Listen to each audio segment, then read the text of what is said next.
What's up, everybody? Rob here. So, the Second Amendment is controversial, to say the very least.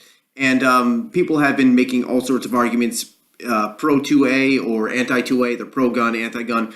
And I'm not really going to get into all the details of that. I think if you've been following my channel at all, and if you've been following me on Twitter at all, I think you've got a pretty good sense of where I stand on that particular issue. Now, something that people who are anti-gun often use is the militia clause in the Second Amendment. Basically, they state that due to the wording of the Second Amendment, the Second Amendment is there for the formation of militias. And given that militias aren't particularly formed anymore in an official capacity, the Second Amendment is therefore outdated, and the individual right to own firearms is, in fact, not constitutional. Not necessarily unconstitutional, but it's simply not covered by the Second Amendment, etc., and all the implications that go along with that.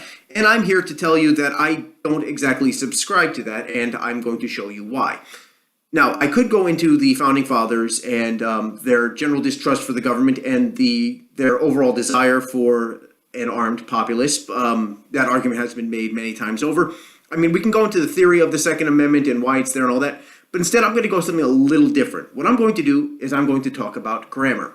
So, as you can see on the screen, the text of the Second Amendment reads, "A well-regulated militia, being necessary for the security of a free state, the right of the people to keep and bear arms shall not be infringed." Now, people oftentimes point to the first part, the part about the well-regulated militia, as proof that the idea was about forming militias, which are an organized band of informal fighters, basically just everyday citizens, for use of the common defense. Basically, this is a time before the U.S. had a standing army, or they had a very tiny standing army, and it was up to the average citizen to defend themselves and their communities.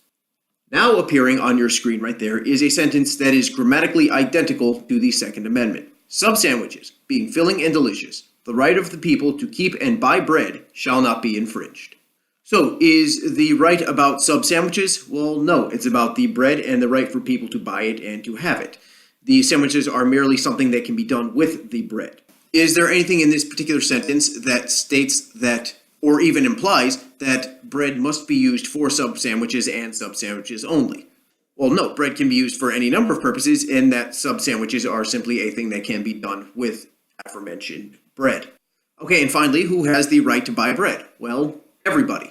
The people do, the average citizen. It is not in any way exclusive to people who make sandwiches or sub-sandwiches. It is not exclusive to people who work in the restaurant industry or any sort of food preparation industry. And it is basically available to everyone regardless of their affiliations.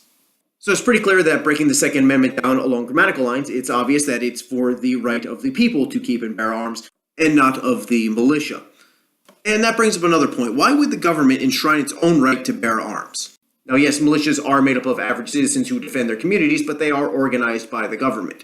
Why would a government need to enshrine its own right to bear arms, especially in a document, the Bill of Rights? It's there almost exclusively about individual freedoms. For example, the freedom of speech, religion, of press, the right to a trial by jury, and no cruel and unusual punishments. I mean, why would a government need to enshrine its own right to bear arms in a document about individual freedoms? And this brings up my final point here.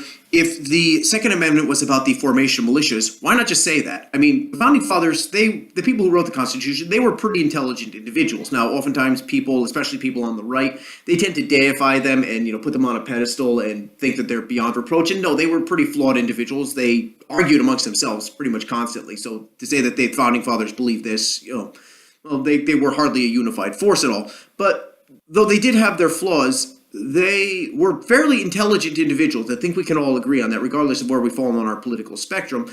And they understood the nuances of language, and they understood how language worked. So if they wanted to make the Second Amendment about militias and militias only, they would just have said, the right of the people to form militias shall not be infringed. And with that comes an implied right to bear arms, or for the militias to bear arms, because militias are a paramilitary organization. Obviously, firearms will be a part of it. Military equipment will be a part of that. So it would be pretty obvious that they would, if you can form a militia, anybody who's part of a militia would have, you would get your arms, your weaponry as part of your militia service. The fact that the Second Amendment states that the right of the people to keep and bear arms shall not be infringed, it doesn't imply, it basically out and out states that the right is for the people, not a militia. Militias are simply a thing that can be formed. The average citizens, can band together to form militias should the situation call for it. But the right to bear arms in and of itself is an individual right, not a collective right. It belongs to the people, not militias or any other organization, government or otherwise. All right, so that's just a few thoughts that I had. Just a real quick video today, just something I figured I'd throw out there and, share with all of you guys. Any case, please hit the like and subscribe button. More videos coming out whenever I get around to it. Leave a comment below as to your opinion on the Second Amendment. And, keep it civil. There's enough vitriol in the world. Let's not add to it. And have a good day. Or don't have a good day. You're adults. You can have any kind of day you want. You're free to do that. America. See you later.